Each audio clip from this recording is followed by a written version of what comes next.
سیاسی صورتحال، قومی حکومت کی باتیں ہو رہی ہیں اور اس کے علاوہ سول نافرمانی کی جو تحریک ہے خان صاحب نے اعلان کیا ہوا ہے، تو اس سے کافی ساری آپ کی قیادت پیچھے ہٹنے کی کوشش کر رہی ہے. کیا کوئی ایسی کوئی خبریں ہیں؟ آپ کا جو ہے وہ اجلاس ہوتے ہیں اس میں کبھی یہ ڈسکشن ہوئی؟ پہلی بات تو یہ ہے کہ قائد ایک ہے، اس کا نام عمران خان ہے، باقی سب ورکرز ہیں.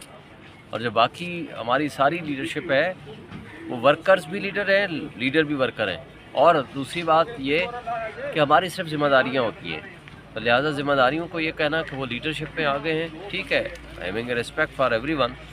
تو الحمدللہ جو فیصلہ خان صاحب کرتے ہیں تو ہماری پارٹی کا ایک یوں سمجھیں وہ بانی چیئرمین تو ہے ہی ہیں، وہ پیٹرن ان چیف بھی ہیں، وہ ایک لحاظ سے وہ رہنما بھی ہیں، وہ لیڈر بھی ہیں، وہ پوری قوم کے لیڈر ہیں. اور جو ان کا ایکسپیرینس ہے اور جو ان کا نالج ہے وہ کسی اور پارٹی ممبر کا نہیں ہو سکتا.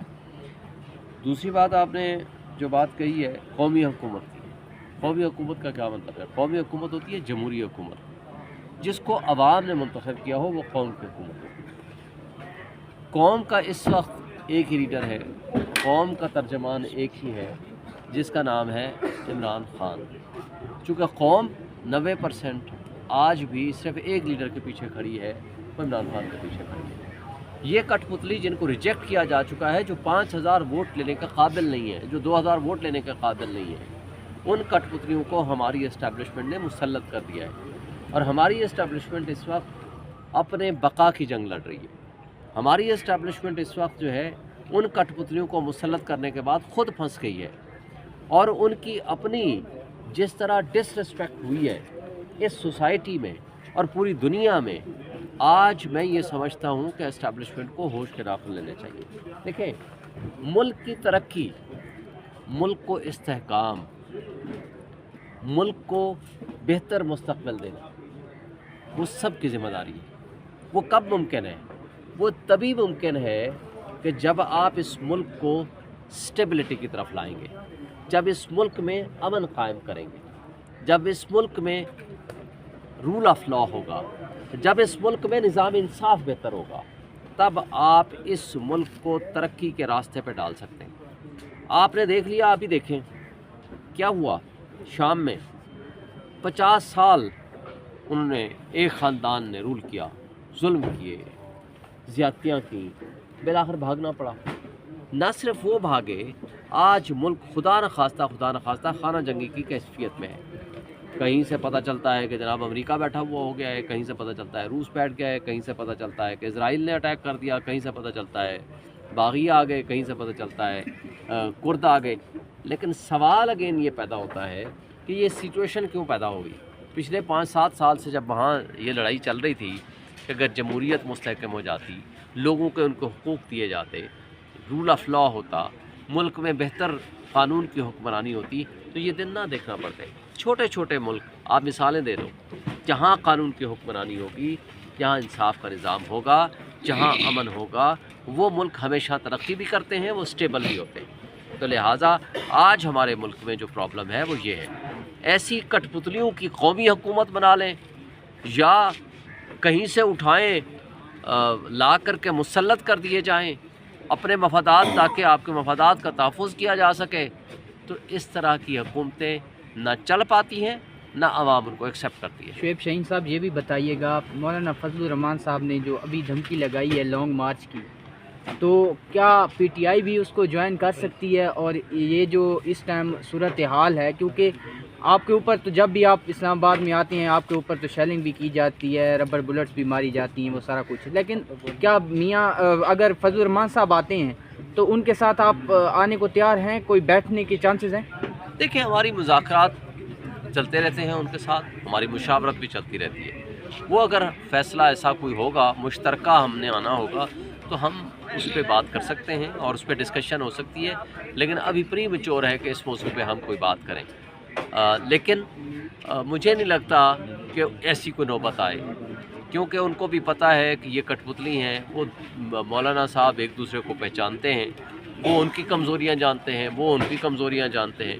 یہ لہٰذا مل بیٹھ کے نہ کوئی اس کا شاید رزلٹ نکل آئے.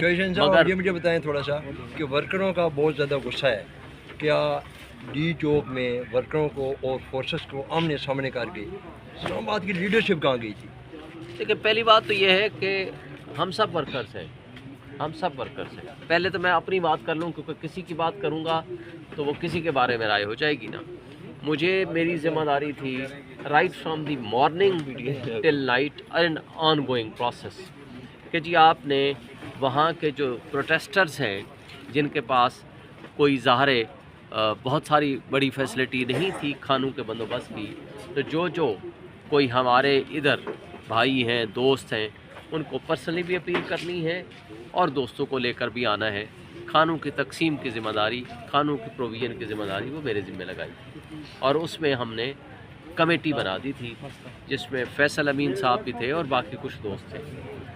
तो अल्हम्दुलिल्लाह मैंने अपनी पूरी की कोशिश की, जिस हद तक मैं कामयाब हो पाया। ज़ाहिर है कोई एक दिन का तो हमारा प्लान नहीं था, बल्कि कुछ दोस्तों को ये भी रिक्वेस्ट की थी कि रात को वो कंबल पहुँचाएँ रात को। ज़ाहिर है क्योंकि हमारा प्लान तो ये था कि ये पूरा मन मुजाहरा है कि ये अब हम पहुँच गए हैं, ये बर्दाश्त करेंगे। दिन में भी हालांकि आपको याद है कि कुछ लोगों पे फायरिंग की डी चौक के ऊपर, कुछ हमारे शहीद हुए, कुछ ज़ख्मी हुए, लेकिन इस सब कुछ के बावजूद हमारी ख्वाहिश थी और हमारी ये राय भी थी, हम ये समझ रहे थे कि कई दिन ये चलेगा धरना और इसमें ये अब इससे ज़्यादा बदमाशी नहीं करेंगे जो वो कर चुके हैं। तो सर लेकिन अल्हम्दुलिल्लाह हमने वहाँ अपनी ड्यूटीज़ पूरी की जो हमें लीडरशिप ने या हमारी पॉलिटिकल कमेटी ने हमारी ज़िम्मेदारी लगाई थी। मैं तो अपनी बात करूँ तो आखिरी ड्यूटी सर किधर की? ना वर्कर ना लीडरशिप।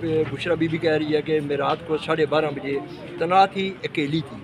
देखिए, मैं तो बीबी के दूसरी ये में बात में वजन है या लीडरशिप की बात में वजन है? देखिए, दूसरी बात, जिस वक्त ये सारा कुछ वाक़या हो रहा था मेरे पास वकला साहबान जो यहाँ आए हुए थे उनको लेकर के मैं अपने दफ्तर ले गया उनको खाना खिलाने के लिए, और वो जो हमने दोस्तों की ज़िम्मेदारियाँ लगाई थी, खाना की तकसीम अभी जारी थी जिस वक्त ये फायरिंग शुरू हुई।